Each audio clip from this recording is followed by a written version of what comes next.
Is everyone juiced up with their coffee? All right, good. You can always go back. We're not going to cut it off.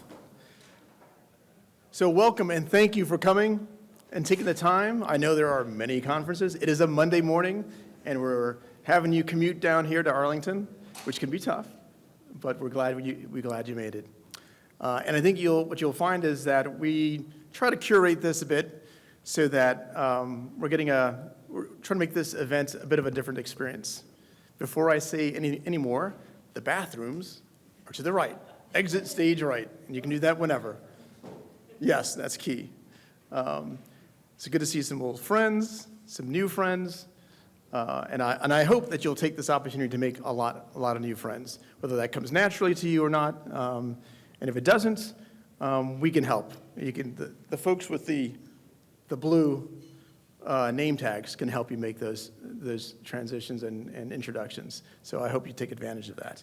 The folks with the blue name tags are Kaptivate staff. Everybody else is our guests. So again, thank you for coming. We try to make this different in that we wanted it to be multi-jurisdictional, and I think we've achieved that to a greater or lesser extent. That was important for us because we want to talk about the region in a real sense and not just Virginia. We also wanted to be multi-sector kind of oriented because we were trying to find solutions that were interesting and unique, throw whatever we can at the wall and see if it sticks, but also get perspectives on why it might not stick, right? So I think we've achieved that as well. It's going to be pretty high energy in the sense that we're going to move very quickly, and I'm getting signs that I've got to shut up and move on. But it's going to be important because we're trying to achieve a lot and get through a lot of speakers in record time, and hopefully get you to experience a really productive day. I think that's really our aim ultimately. I know it's labeled as AI and the workforce impact, and there's truth to that, but I think we're also as a region facing kind of a pretty critical time, a crucial time in our history. And so AI is impacting that, but AI can also help that. And so there'll be conversations in and around that, but also broader, right, about the workforce and what we can do as a group to kind of help bridge the challenge that we're facing. And I think that's really kind of what we're trying to get at. We began last August, a meeting in Alexandria at Lloyd House, a few of us. It was kind of an intimate gathering for those of you who were there, and we were trying to figure out what do we want to solve for. And I think we talked about a bit of that, and which is why it is now a kind of 3-event series now. Second, that we're now experiencing these promising practices, which we'll talk about in a bit, is really focused on trying to see what solutions are in practice that we believe have promise, are showing signs that they can have an impact, they can move the dial. And so we want to put as many of those out kind of in front of you. We want you to react to those. And hopefully that sets us up for our third session in the winter, probably in January, but we'll talk about how do we build a game plan for the region that's multi-jurisdictional, that is also multi-sectoral. All right. The last thing I want to do before I introduce Paul Sorrell is to thank our sponsors.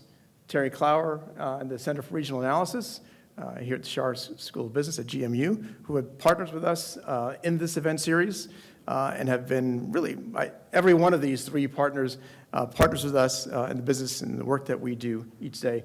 The Center for Regional Economic Competitiveness as well. I think we've got a few folks here, Allison and Paul, who I've just met.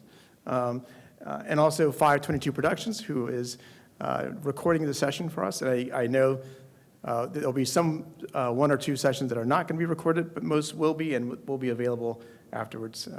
So thanks to all 3 sponsors for helping us make this happen. All right, with that, I'm going to go and, the agenda. Thank you, Kat, for the cue. So here's our agenda. We had some breakfast and networking. We're going to welcome Paula, who's going to welcome us to this fabulous place. Going to be followed by Terry Clower. And then we'll go through a series of panels that you see here from corporate approaches, discussion on what Go Virginia's been doing, and apparently it's been around since 2017. That was news to me. Higher education and some local solutions, some of the local agencies and nonprofits and chambers of commerce and what they're doing I think all of that will be fascinating. We're going to be joined right before lunch by Alex Horfinger, who's going to give us kind of his perspective on Greater Washington Initiative, which is Greater Washington Together, which is an initiative that he's launched recently. We'll have lunch, and then we'll have a productive session, well, after I talk for like 10 or 15 minutes, which you'll have to endure, but on the gig economy, which I think is important. We'll talk more about that. But then we'll spend the afternoon working together to kind of prioritize some of the things we've talked about or heard. And I think that's going to be, I think, the best part of the session. Okay, with that, I'm going to introduce Paul Sorrell. Please join me in welcoming Paul Sorrell, Associate Vice President for Innovation and Economic Development at George Mason University. Paul leads Mason's entrepreneurship and technology commercialization efforts across the Commonwealth, including 6 business incubators, regional investor networks, and the state federal programs that support small business growth and new ventures.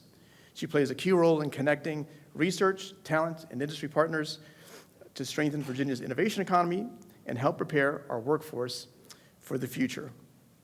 Paul?